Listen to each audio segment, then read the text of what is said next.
ስለ ሰው ልጆች ባህልና ተፈጥሮ የማጥናት ጥልቅ የሆኑ ፍልስፍናዊ ጥያቄዎችን የማጥናት የማወቅ መንፈሳዊና ሞራላዊ ጉዳዮችን የመገንዘብ ዝንባሌ ካለህ ብራዘርስ ካራማዞቭ መጽሐፍን ማንበብ ይኖርብሃል። ዋናውን ይዘት ሳይለቅ የመጽሐፉን ጭብጦችን በጣም አጠር አድርጌ እንደዚህ ሪቪው አድርጌዋለሁ። እንደምትወደው እርግጠኛ ነኝ። አብራችን ቆዩ። እንግዲህ ይህንን ብራዘርስ ካራማዞቭ መጽሐፍ የጻፈው ብዙዎቻችሁ እንደምታውቁት በጣም የውቁ የሩሲያ ደራሲ ፊዮዶር ዶስቶቭስኪ ነው። በዚህ ብራዘርስ ካራማዞቭ መጽሐፍ መጀመሪያ አጥብቆ የሚያነሳው ስለ ሰው ልጆች ውስብስብ ተፈጥሮ ወይም ዲ ኮምፕሌክሲቲ ኦፍ ሂውማን ኔቸር ይለዋል። ስለዚህ ጉዳይ በደንብ ያብራራል። የሰው ልጆች በተፈጥሮ የአኗኗር ሁኔታቸው በሁለት ወገን እንደሆነ በምንታዊ እንደሆነ ነው የሚያሳየው። ክፉና ደግ፣ መልካምና ክፉ በሚል በሁለት ፖቴንሻሊ ሁለቱንም ማድረግ እንደሚችሉ ያብራራል። ይሄ ማለት ጠዋት አስቀድሶ ማታ መርከስ፣ ጠዋት ሌብነትን እንከላከል አይነት ስብሰባ መርቶ ማታ በሚሊዮኖች የሚቆጠር ገንዘብ ማጭበርበር፣ እንደዚሁ በሁለት ወገን እንዳለና የሰው ልጅ ተፈጥሮ እጅግ የአኗኗር ሁኔታውም በጣም ኮምፕሌክስ ውስብስብ የተወሳሰበ እንደሆነ ለመረዳትም አዳጋች እንደሆነ ያብራራል። ፖቴንሻሊ በጎም ሊሆን ይችላል፣ ክፉም ሰው መሆን እንደሚችል አጽንኦት ሰጥቶ ይዳስሳል። ሁለተኛው የዚህ መጽሐፍ ትልቁ ጭብጥ ምንድነው? እምነትና ጥርጣሬ ወይም ፌዝ ኤንድ ዳውት የሚባለው ጉዳይ ነው እና እምነትና በትንሽ የጥርጣሬ ሰንኮፍ ስለምትገባው ክህደት ያብራራል በዚህ መጽሐፍ። ፊዮዶር ዶስቶቭስኪ ጥርጣሬን ሙሉ በሙሉ መጥፎ ነው ብሎ አያምንም። በዚህ ድርሰቱ በዚህ ብራዘርስ ካራማዞቭ መጽሐፍ ላይ ማለት ነው። እንደውም ወደ ትክክለኛ እምነት፣ ወደ እውነተኛ እምነት፣ ወደ ጠንካራ እምነት የሚወስድ መንገድ ነው የሚለው። ምንን? ጥርጣሬ። እንደው ዝም ብሎ በጭፍን ከማመን ጥያቄ ማለት ነው ጥርጣሬ በሌላ አገላለጹና በደንብ የሚጠይቅ የሚጠራጠር ሰው፣ ለማወቅ የሚጠይቅ ሰው ወደ ትክክለኛ የእምነት ፋዝ መንገድ ሄዶ ያንን እምነት ሊያገኝ እንደሚችል እና በመጠራጠርና በማመን መካከል ያለው ወደ ትክክለኛ እምነት የሚወስድ መንገድ እንደሆነ ያብራራል። ሌላኛው ነጥብ ምንድነው? የነፃ ፈቃድ ሸክም ወይም በርደን ኦፍ ፍሪ ዊል የሚባለው ነገር ነው። በዚህ ድርሰት ደራሲው ነፃ ፈቃድን ተከትሎ ነፃ ፈቃድ እፈልጋለሁ የሚል ሰው ነፃ ፈቃድ ፍሪ ዊልን እፈልጋለሁ የሚል ሰው ያንን ፍሪ ዊል ያንን ነፃ ፈቃድ ተከትሎ ለሚመጣው ሪስፖንሲቢሊቲም ዝግጁ መሆን አለበት አይነት ሀሳብ ነው የሚያነሳው።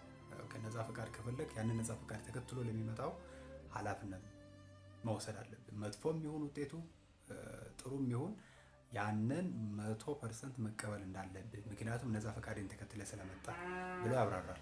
አራተኛው ኔቸር ኦፍ ሰፈሪንግ ወይም የህይወት ውጣ ውረዶችን የሚያብራራበት ሴክሽን ነው እና ዶስቶቭስኪ ህይወትን ከሳፈሪንግ ወይም ከቻሌንጆች ከተግዳሮቶች ለይቶ አያይም።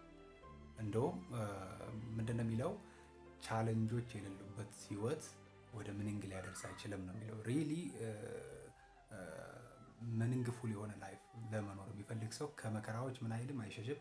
ሳፈሪንግ ግን እንደ ምንድነው የምለው? እንደውም ለፐርሰናል ግሮዝ እና ለጥልቅ ግንዛቤ መነሻ ናቸው ይላል ሳፈሪንጎችን። ስለዚህ ሰዎችን ምን ያደርጋል? ሳፈር እንዲያደርጉ ራሳቸውን አውቀውም ወይም በተፈጥሮ እንዲሁ በራሳቸውም ጥፋት ከነሱ ውጭ ባለም ጥፋት እነሱ ላይ የሚመጣን መከራ ጀስት አክሰፕት አድርገው ተቀብለው ያንን ለፖዚቲቭ እንዲያውሉት ያብራራል። አይ ቲንክ ማንስ ሰርች ፎር ሚኒንግ ላይም እንደዚህ አይነት ሀሳብ አለ አይደል?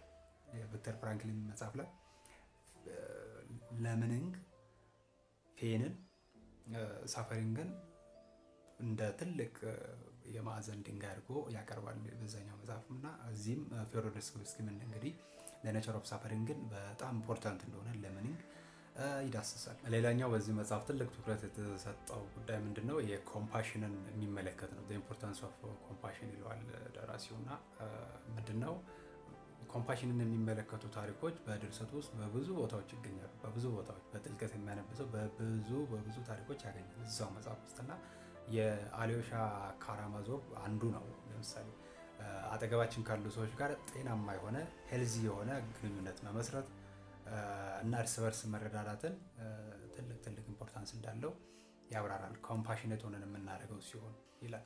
ሌላኛው የዚህ መጽሐፍ ዋናው ጭብጥ ምንድን ነው? መጽሐፉ ላይ እንግዲህ ዘ ዳንጀርስ ኦፍ ራሽናሊዝም አይነት ሀሳብ አለ። የምክንያታዊነት አደጋ እንበለው።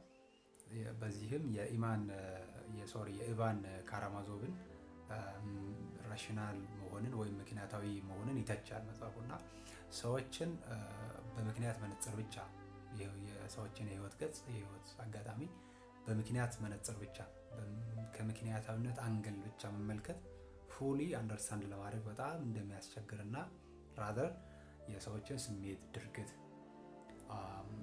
ቶት ፕሮሰስ፣ አስተሳሰብ እና መንፈሳዊ ጎኖችን መመልከት እንዳለብን ያብራራል። ምክንያቱም በምላት የፉሊ አንደርስታንድ ፉል ፒክቸሩን እንዲሰጠን ፉሊ አንደርስታንድ ለማድረግ ሁሌ በምክንያት መነጽር ብቻ መመልከት አይኖርብንም አይነት ሀሳብ ነው። የመጨረሻ የዚህ መጽሐፍ ዋና ሀሳብ እንግዲህ ምንን የሚያብራራ ነው? የፍቅርን ሀያልነት ፓወር ኦፍ ላቭ የሚያብራራ አይነት ነው እና ደራሲው ፍቅርን፣ ጥላቻንና ተስፋ መቁረጥን ብቸኛ ማሸነፊያ መንገድ አድርጎ ያቀርባል እና እስፔሻሊ እውነተኛ ፍቅር የሰዎችን የነፍስ ቁስልና የመንፈስ ስብራት ሊጠግን እንደሚችል በጥንቃቄ መታየትም መያዝም እንዳለበት ያብራራል። እንግዲህ ብራዘርስ ካራማዞቭ በሩሲያው ደራሲ ፊዮዶር ዶስቶቭስኪ የተጻፈውን በጣም አጠር አድርገን ታዋቂውን መጽሐፍ እንደዚህ ዳሰናል።